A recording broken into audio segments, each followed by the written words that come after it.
Bonjour, je m'appelle Kaji Amjalvi. Je suis membre du groupe d'exposé qui porte sur la présentation iFace. Nous avons là notre licence et notre document est ouvert à la copie, à la distribution, à la modification et même les suggestions. Pour plus d'informations, vous pouvez consulter le site dont le lien se trouve en bas de page. Cet exposé a été préparé et présenté par Ngos Jean-Aimé, Bilon Pierre, Bengonombogo Alain Luc, Ngos Banga Eric, Medjo Serge Alain et Kadjiang Jalvin sous la supervision de M. Jomekon Azanzi Fidèle. Comme sommaire, nous avons l'introduction, la présentation de iFace, l'architecture, l'installation et la configuration de l'environnement, les étapes de développement, les avantages et les inconvénients de iFace et la conclusion. Sans plus tarder, nous allons passer à l'introduction. Comme nous l'avons vu en cours, au départ, c'était les pages HTML qu'on utilisait. Et nous avons évolué progressivement jusqu'au web dynamique avec l'utilisation des servlets, des JP, des EJP, qui ont aussi trouvé leurs limites, problèmes de rapidité et de synchronisation. Et c'est pour ça que la technologie Ajax a été déployée. Ajax, c'est Asynchronous JavaScript en XML. C'est une technologie qui est basée sur la communication asynchrone entre le client et le serveur et aussi entre les modules. Elle réduit considérablement le flux de données transmises et elle optimise la communication entre les modules. Plusieurs entreprises l'utilisent et on peut citer parmi les applications web qui l'utilisent Primface, iFace qui fait l'objet de notre exposé, Richface, RCface. iFace est un framework open source de développement d'applications web modernes mettant en œuvre des techniques Ajax. Il fournit une large gamme complète des composants Ajax qui facilitent et développent rapidement des applications web modernes et interactives. Il fournit également un environnement de présentation web moderne pour Java Serve grâce aux fonctions interactives basées sur Ajax. iFace a été développé et publié par iFace Team, qui est la première version apparue en 2001.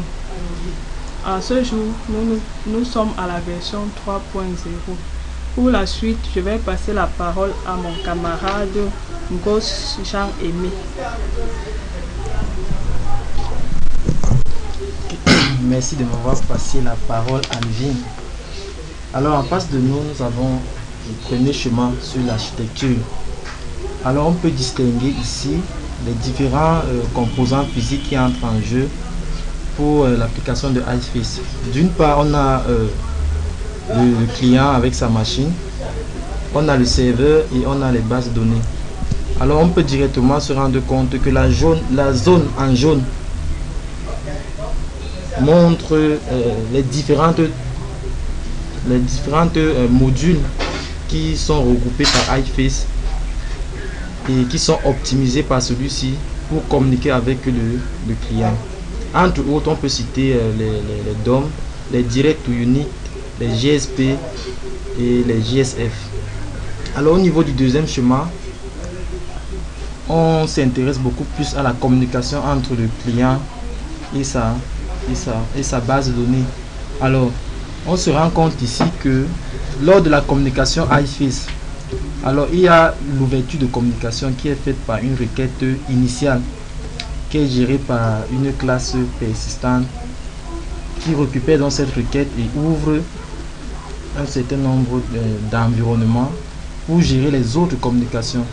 Alors quand on parle d'autres communications, on veut surtout indexer les différentes optimisations qui sont mises en jeu.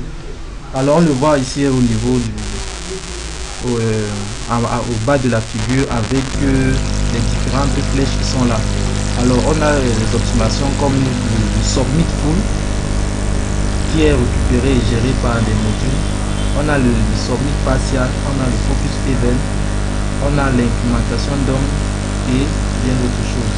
On se rend aussi compte que chaque optimisation est traitée de façon spécifique à partir d'un certain module qui est optimisé par iFace. Alors, donc on peut dire à ce niveau que iFace est un module qui tourne autour de l'environnement JSP et l'optimise afin d'offrir des avantages comme la communication asynchrone, l'intelligence dans la communication et bien d'autres choses. Alors sans plus tarder, je vais passer la parole à Bengono qui nous donne des procédures d'installation. Merci de m'avoir passé la parole. L'installation de l'application iFace peut se faire de deux manières différentes. Nous avons une première, laquelle je vais présenter, qui consiste à déployer et à configurer l'application iFace sans Eclipse. Dans cette méthode, nous avons besoin d'un certain nombre d'outils, à savoir, nous avons besoin, ces outils devront bien évidemment être téléchargés. Nous avons le JDK, nous avons Tomcat ou bien évidemment JBoss. Et nous avons besoin d'un navigateur internet, navigateur web. C'est comme pour retrouver partout, qui est mon commande partout. Donc pour cela, nous pouvons utiliser cette configuration sans utiliser Eclipse. Bon, bien évidemment, nous avons aussi besoin de télécharger des outils tels que Ant et l'application iFace même, que nous pouvons avoir dans le site de iFace. Bon, sans plus tarder, nous avons parlé de l'autre, ayant introduit l'autre configuration avec Eclipse. Nous avons passé la parole à Boss qui va nous présenter l'installation et le déploiement de l'application avec Eclipse.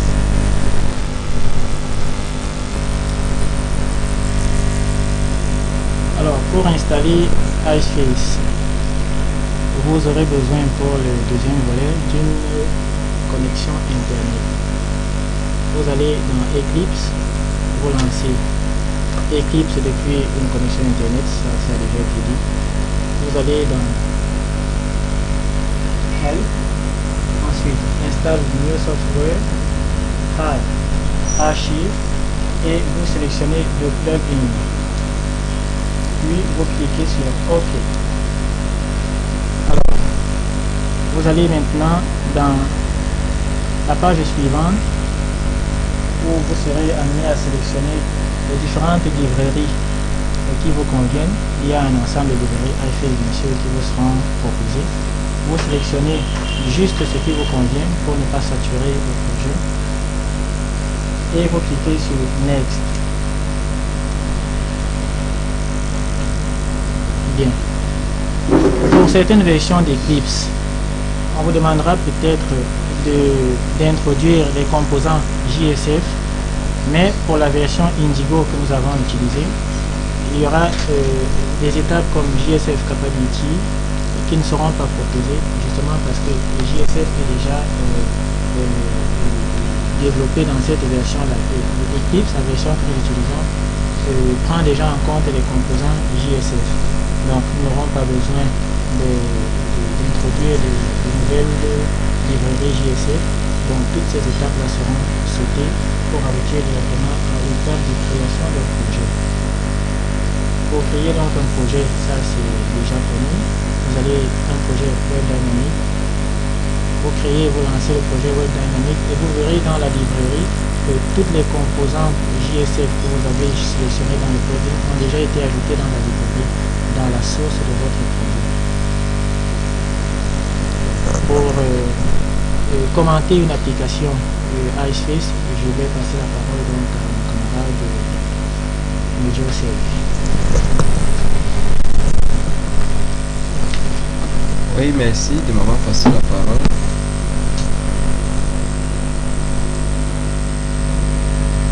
Bon, nous avons choisi un démo de l'application pour essayer d'expliquer une démo. Bon, ici, cette balise c'est pour inclure toutes les balises HTTP, les Iceface et les JSFace. À ce niveau, sur la balise Iceform Glacial Submit, c'est ici c'est pour mettre le formulaire sur Iceface. Et ici, HPanel Grid colonne égale 2, c'est une grille, c'est la grille de Iceface avec avec 2 colonnes. Ici,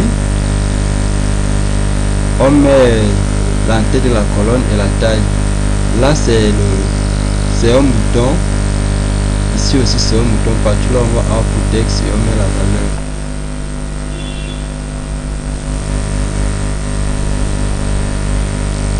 Et là, partout là où il y a value et un JSC commence, c'est pour mettre une application derrière. Donc, on inclut d'abord le bin et on associe la fonction à exécuter lorsqu'on va cliquer sur le bouton concerné.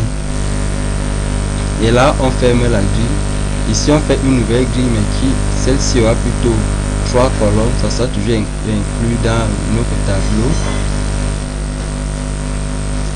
Ensuite, on remplit c'est beaucoup plus du code HTML.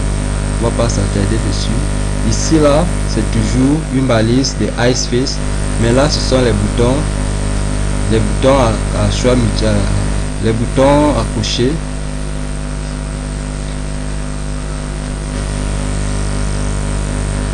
Là, c'est toujours comme on a vu précédemment, quand il y a le JS, c'est pour inclure une action en arrière-plan lorsqu'on va cliquer sur une zone sur notre page Iceface. Donc, le reste, c'est beaucoup plus les mêmes choses que précédemment. Oui. Bon, pour la suite, je vais passer la parole à mon camarade. Bonjour, chers camarades. Nous allons présenter en ce moment les avantages de notre application iFace. Comme vous voyez sur notre écran, comme toute application, iFace présente des avantages que nous allons citer, par exemple comme la mise à jour automatique des pages qui permet à l'utilisateur pendant qu'il entre l'URL, iFace permet juste de sélectionner la zone indexée et permet à l'utilisateur de continuer à faire d'autres choses pendant que sa requête est lancée. Et nous avons aussi le traitement intelligent des formulaires, des partial submit qui permettent d'envoyer des formulaires de façon partielle. C'est-à-dire pendant que l'utilisateur entre l'URL pour une requête, l'application iFace cherche directement dans son serveur pour si cette requête existe et lui envoie une réponse avant même qu'il n'ait terminé de saisir la requête. Et ensuite, nous allons aussi vous parler de la présentation des informations lancées par le serveur de façon asynchrone. Comme vous savez, le serveur envoie des réponses au navigateur par rapport aux requêtes reçues. Donc, le serveur envoie des réponses par rapport aux requêtes reçues et ces requêtes se font de façon asynchrone. Et sans plus attarder, nous allons vous remercier de notre travail que nous avons fait et merci pour votre attention et à bientôt.